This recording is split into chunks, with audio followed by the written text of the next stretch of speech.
gathering basket. My name is Danelle. Thank you so much for dropping in here in Southwest Missouri and seeing what I have to share today. And I have a few things to share. First of all, bright sunny day here. It has been beautiful the last few days and my peonies are blooming and I couldn't help but bring them over. I wish you could smell them through the camera. They have just been perfuming my house. I've got about a 60-foot row that my grandmother planted years and years and years ago, and I've got 3 different colors at least out there.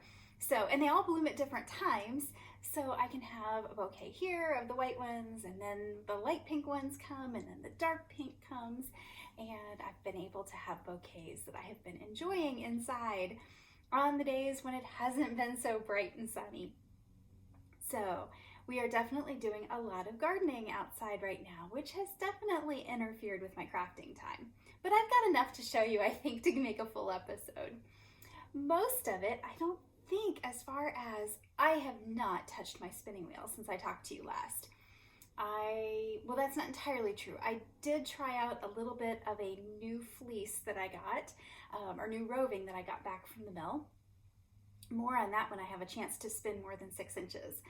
So I do have a little bit going, I guess, but not really enough to qualify.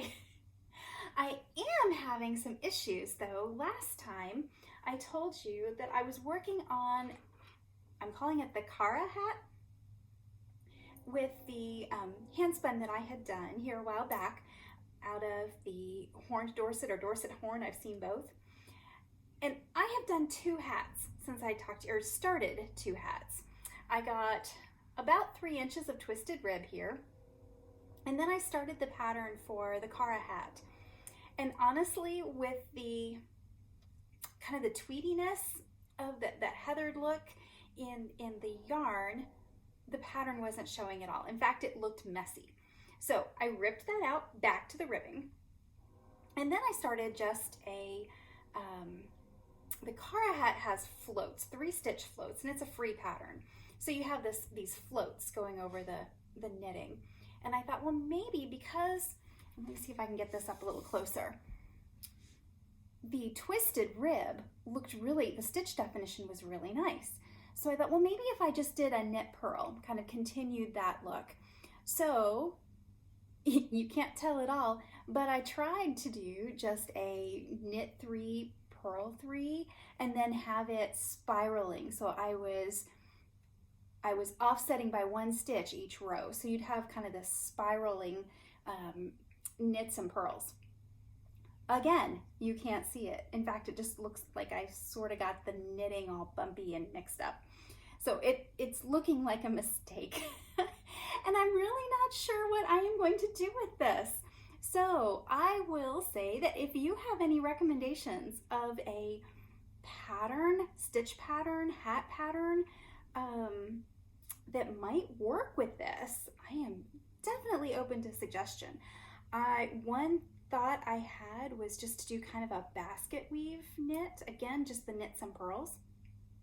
I really don't want to do just a stockinette hat. I thought about doing lace, but I'm not sure with the fuzziness of this woolen spun yarn. I don't know that that's the best option either to show it off. I really like how this looked in the twisted rib. So it's not that the yarn is necessarily bad. I like the coloring. I just haven't found the correct pattern or stitch pattern yet. So I'm still working on that. I really had hoped to have that done by now. I did try on the brim part, this part, and it actually is fitting me. So I have a long history of making hats that don't fit. So I'm very happy to potentially have a hat that would fit me. I just need to get the right pattern. So that's about all that I have to show or share on as far as spinning goes.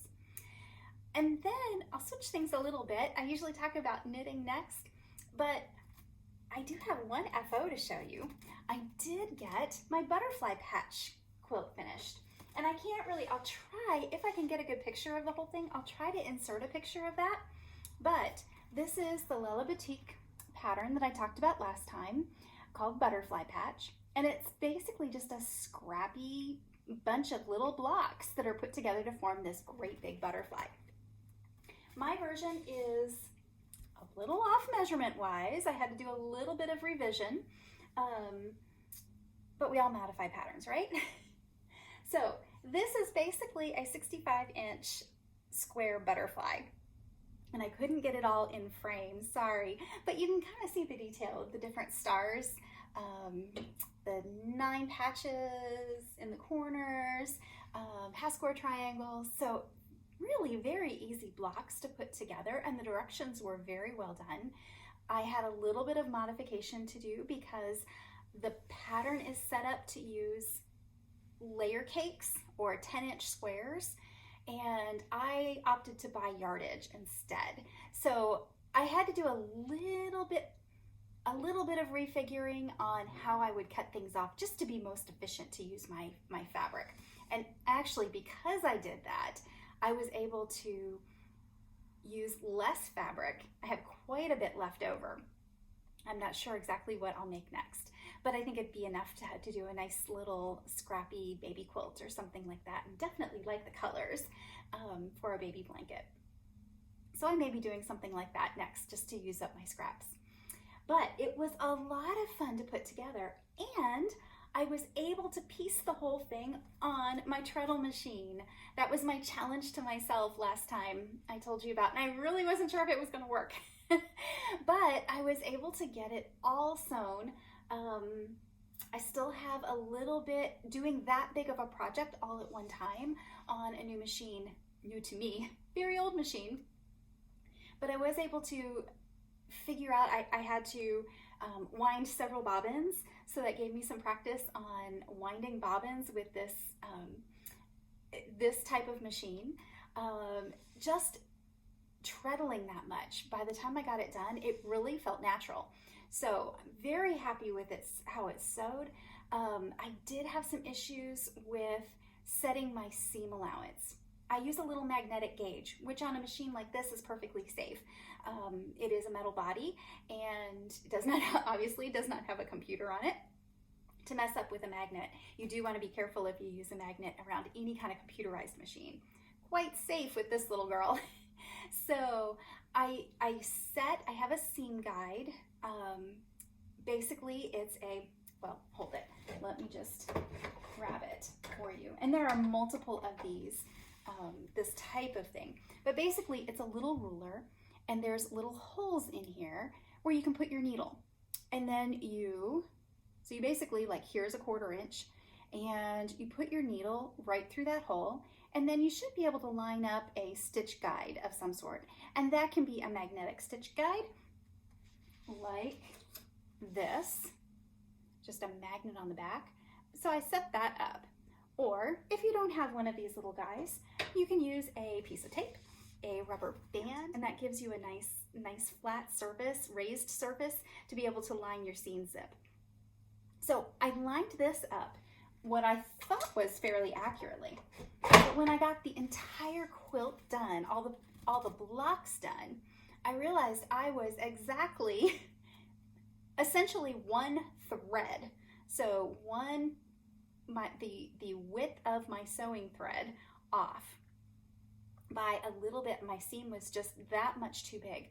Basically, when I got, say, the 9 patch done, for example, there were enough seams there that when I got all the way done, I was off by about 1/8 of an inch. No big deal, right? But it did mean, because there are fewer seams in the half square triangle or the full squares that didn't have any patching done, I had to go through and actually trim off every single square to exactly, I ended up trimming everything down to 6 1/4 instead of 6 1/2. Doesn't sound like much, but over the course of, just like in knitting, if you're a 1/2 of a stitch off over 4 inches, by the time you're done a sweater, you've lost inches, right? And the same kind of thing with quilting. So I actually was off, I think, by about 2 1/2 inches, 3 inches on the overall quilt size. No big deal. It doesn't have to fit anybody. but it was a little bit of a learning curve for me as far as setting my seams on this machine. That's the moral of that whole story. So it was a great project because all of the pieces were alike. They were all the same size blocks, basically. So it was a great project for learning to use this antique machine. And this is, if you are new with me, this is a machine I acquired last summer and really came to me in very good condition. I just had to give it a bit of a cleanup, some oiling, and install a new drive belt on it, which I still need to do some tweaking on. It sews absolutely fine, but it's a little bit loose, so when it goes to winding the bobbin, it wants to slip just a little bit. So I'm not entirely sure if that's the band issue or if I actually need a new part for the bobbin winder. If you're not interested in antique machines, that probably doesn't mean a bit to you, but it was a lot of fun, and I'm so glad I was able to put the whole thing together on the treadle machine. It was a great way to get some time to practice on the machine. And basically, the only place I have big enough to lay out a quilt of this size, which is, I can't remember the exact measurements when I got the borders on, but the only place I had was my living room floor right here. So you couldn't get around my house very well while I was working on it. Therefore, it made me actually consistently work on it. I actually had an unexpected day off work. They didn't need an extra person. So I stayed home and I assembled all of the blocks, sewed all the blocks together in one day. So that was, I was very glad to have it done and be able to have the project finished and taken to show my friends at the quilt shop. And like I said, if I get a chance, I'm still hoping to get a good picture of the entire quilt, and I'll try to insert a picture here.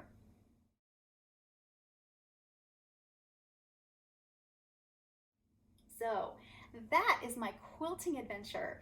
I was able to get my quilt for my niece all put together, all the binding done, and finally made myself sit down. I am terrible about signing my quilts, and I have been scolded multiple times now by my friends and coworkers at the quilt shop.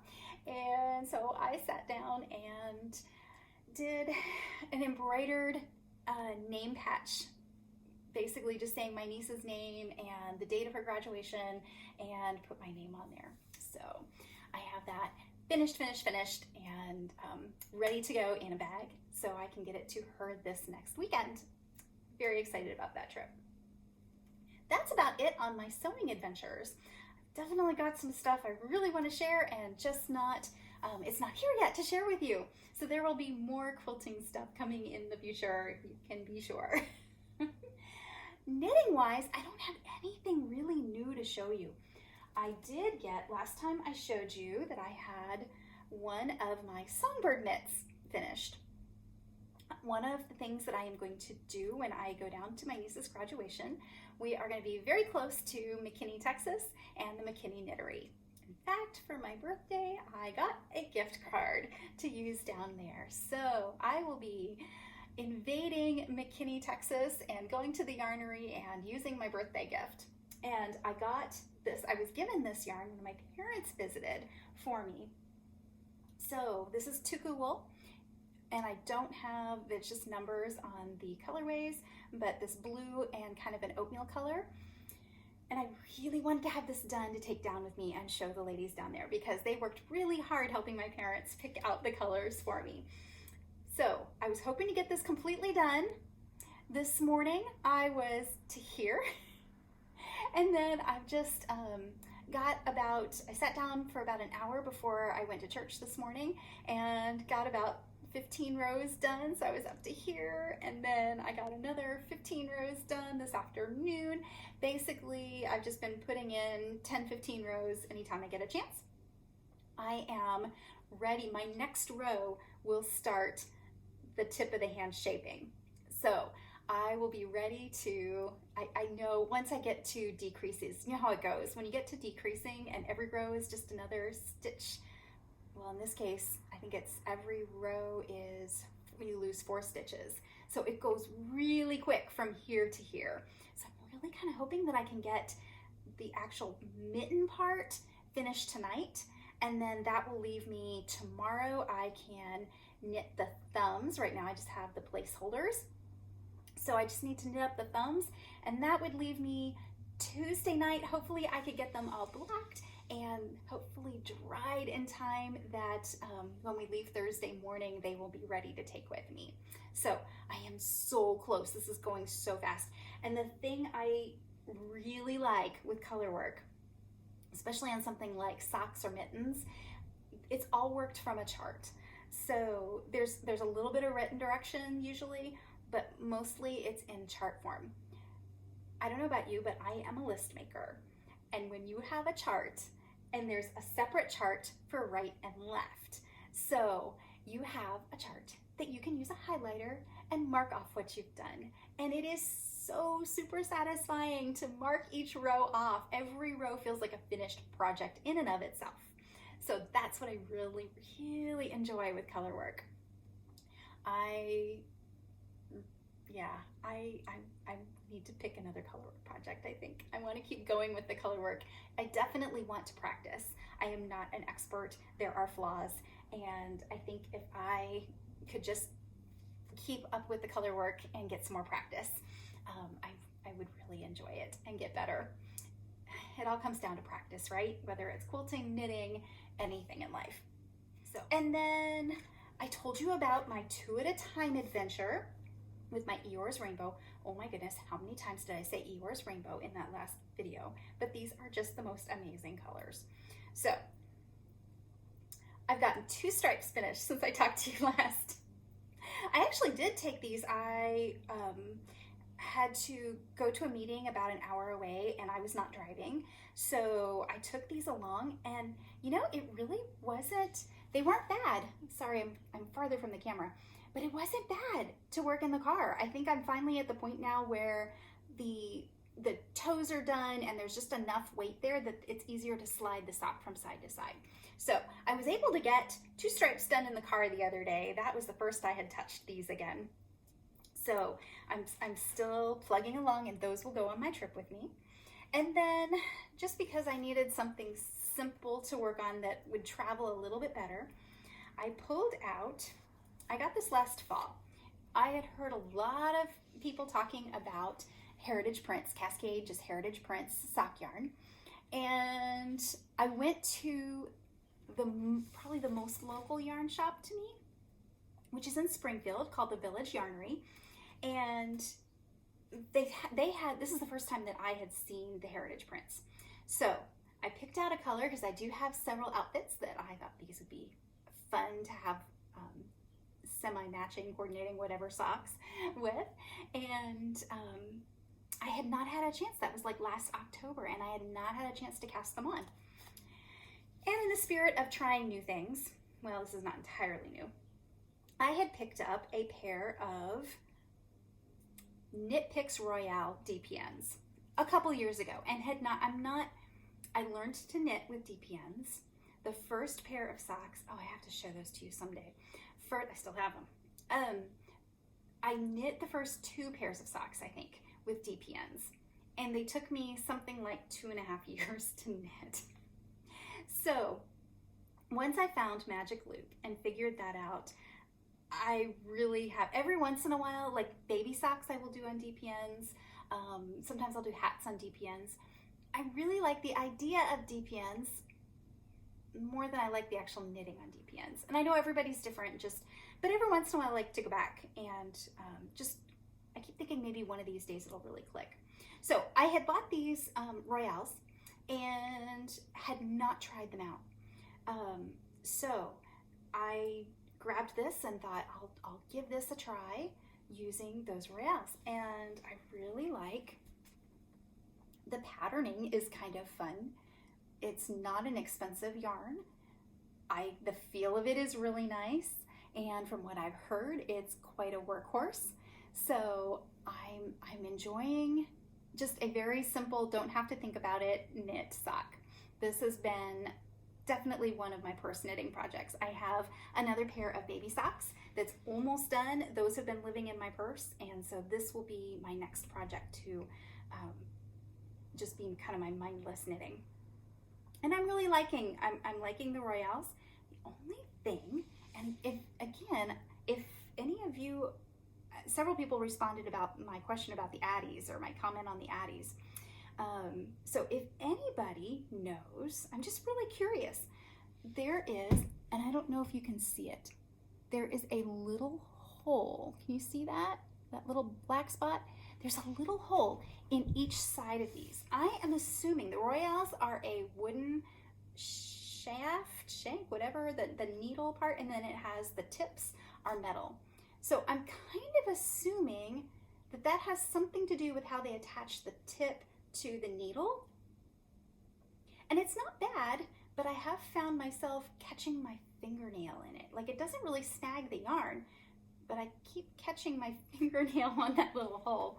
So it's not bad, totally fine to knit with, but if anybody knows what that really is like, I'm just curious, or what that is, what that little hole. At first I thought, oh, that's an odd place to insert a lifeline. And it's like, oh, well, it only goes through half, it's only on one side, it doesn't go all the way through, so it's not for that. So I'm assuming that is to attach the tip, but I'm really not sure. So it's been very interesting. I think I would like to try some of the fixed circulars out of these. I'm still looking for my absolute favorite sock needle. I really like wood. I just like the way it feels, but I do have a tendency to snap them. Definitely, when I use metal needles, I just don't, I'm not as consistent in my stitches. Sorry, that's a lot of complaining, but that's where I am. And if there's a type of needle that you have tried with a different feel to it, please send me a comment or a message. I would love it. And I don't often say, but all of my contact information is below in the down bar, and then also in the slide at the end. And I definitely love to get comments. You guys have been wonderful. I think that's all I've been knitting on. I've got several projects lined up, as in the yarn and the needles and the pattern are all together in a bag and just waiting to get started. I'm also working right now on 2 test projects and 1 design project that I've been asked to work on. So that's kind of been, both of those are crochet. So that's where a lot of when I get a design project, whether I'm helping to actually design or I'm testing or doing a sample piece, that always has to take precedence. I take deadlines very seriously. So that I have a hard time putting those aside and working on some of my own. So hopefully those will be done. I'm really hoping in the next week. So maybe I'll have some new things that I can show you.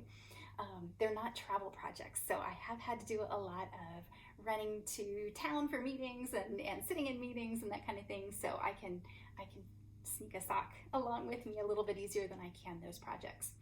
So that's honestly about the end of my making, I think. A lot of my time, we've had a lot of rain. I think I talked about that last time. It has continued, and they're saying that the whole month of May for this area is going to be very wet overall. We did have to go ahead and start getting stuff in the garden because, quite frankly, it was going to die in the pots. We do a lot of seeding ourselves, and yeah, those little plants were just, they were needing in the ground, or they were going to be root bound and start going backwards. So we did go ahead, and I don't know, we've got, I'm looking out the window at the garden, probably getting close to 80 tomato plants, something roughly.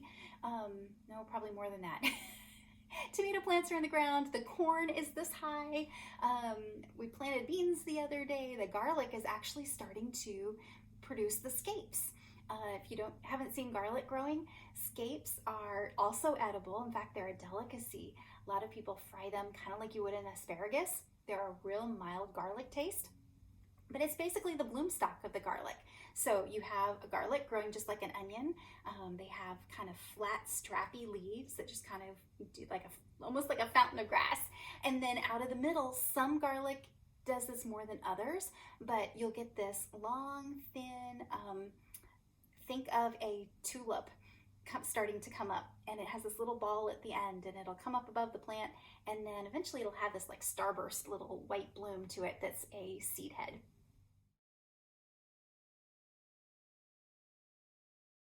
Different opinions, but if you want a really big garlic bulb, you want to snap off that scape. That the plant actually puts a lot of energy into producing that seed pod, which is a plant's purpose, right? So usually when it gets to the point of flowering, you want to break those off if you want the plant to continue to grow. Much like if you have roses, geraniums, any flowering plant, a lot of plants are best off if you go ahead and what we call deadhead. So clip off the flower stalks before they set seed, and then your plant will continue, because a plant's natural response is to grow, bloom, set seed, and then the plant dies because it's produced seed. Greenhouse days, sorry, coming back. But if you want to keep flowers blooming longer, not all but most plants, it's a really good idea to deadhead them. Plus it just makes things look neat. So I've been going through and deadheading, basically taking off the scapes. I haven't found too many. Now I have made mashed potatoes where I've cooked the garlic scapes, cut them up in like 1-inch pieces or so, and cooked the garlic scapes along with my potatoes. And then when I mash them, it just mashes that garlic.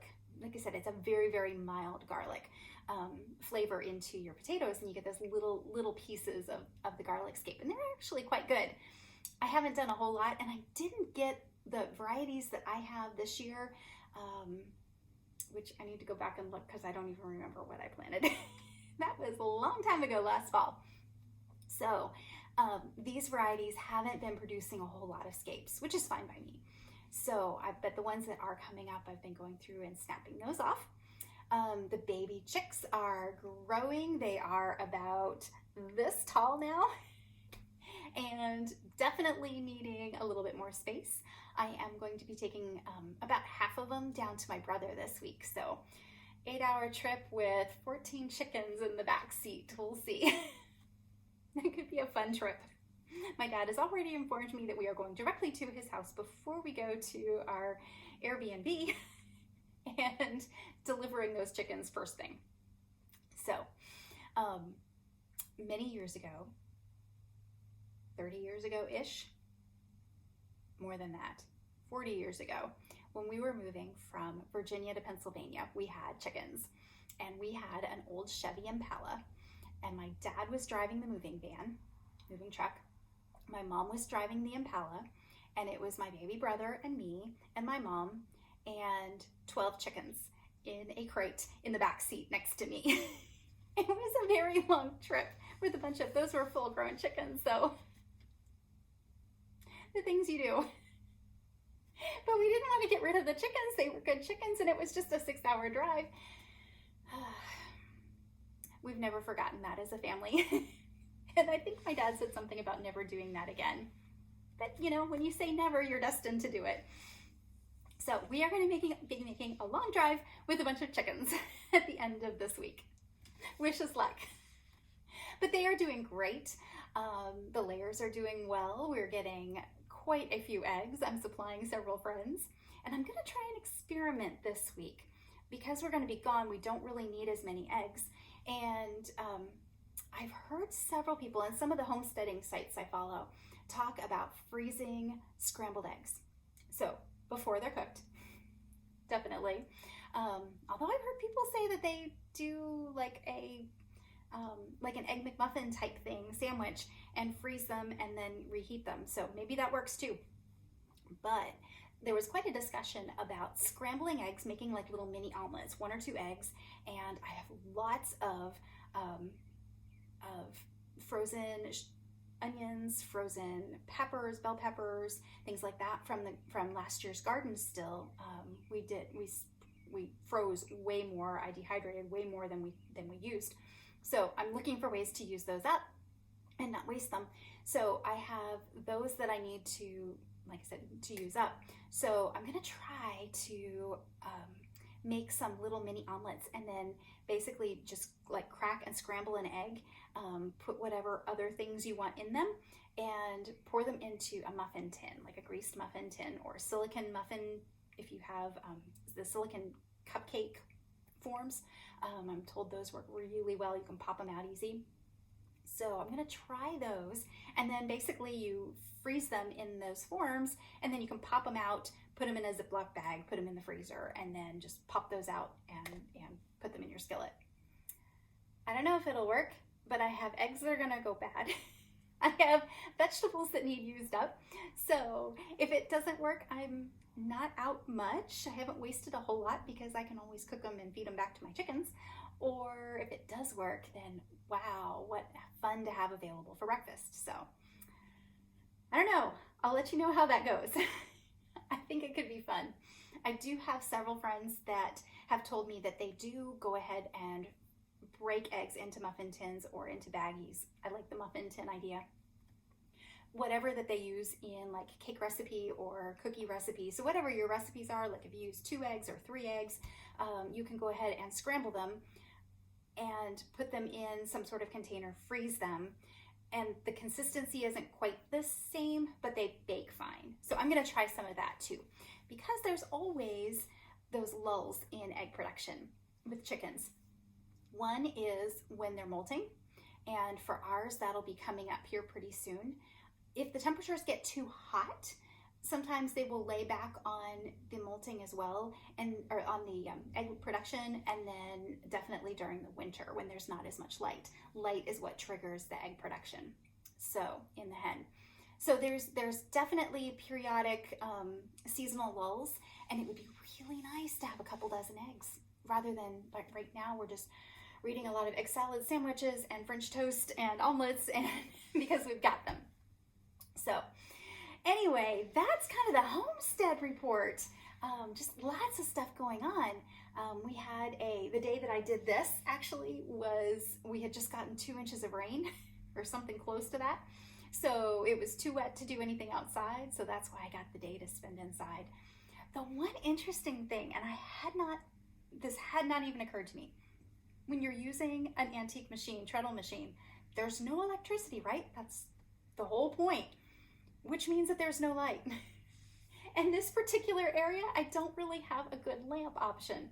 So I came home from work one night, I was working in the garden after work, and worked until it got dark, and came inside and thought I would sew together a few blocks. Went to go sit down at my sewing machine and realized I don't have enough light.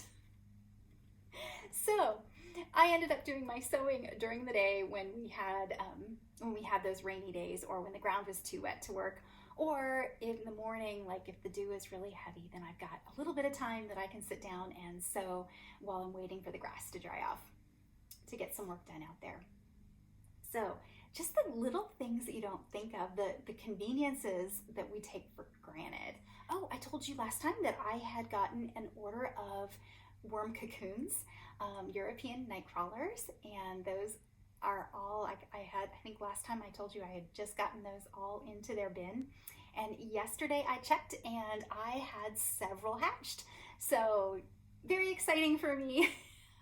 I may put in a picture of one of my little wormlets at the end. I know some of you are curious about those, and I do intend one of these days to try doing a video, and I will label it worm update or something for those of you that do want, and that way those of you that really don't want to see worms wiggling don't have to watch it. But it has been fun to see, just like the chicks hatching. It's been fun to watch the worms hatching out and kind of counting. I have them set up with some white colored cardboard underneath where I put the cocoons, and so it's makes it very easy to spot them as they hatch, or at least much easier to spot them when they hatch. They're incredibly tiny, so it's usually a few days down the road before I can actually spot them. But just like watching the chicks hatch, it's been a lot of fun to watch those and know that, okay, I am learning how to do this. I'm actually getting to the point where I do have the bins set up, that the worms are happy enough that they are reproducing, they're hatching. So anyway, that's a lot of fun. A lot of other things going on around the homestead too, basically around gardening and all of that. So busy time of year, but I'm still getting some of my knitting in, even though it means sometimes I have to wake up a little bit earlier. But that's okay. Knitting is important too. So that is all I have done this week in knitting, spinning, quilting, sewing, gardening. I hope you have had a wonderful couple weeks, that it has been filled with all sorts of adventures on your part as well. I would love to know what kinds of things you are doing this time of year. Are you gardening? How do you work seasonally with your knitting or sewing or whatever hobbies you enjoy?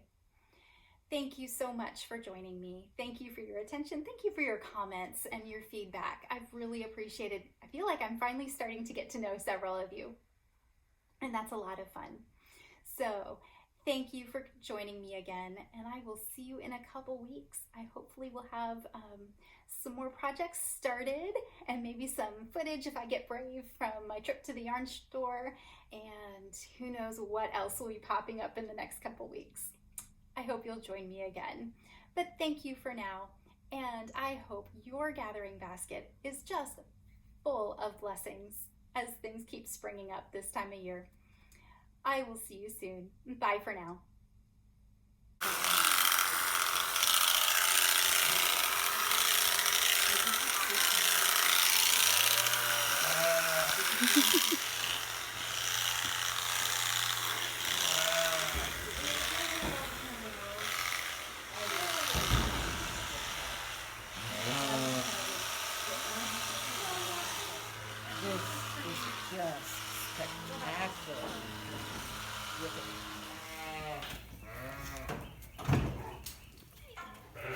You want it skirted pretty heavily? Yes, please.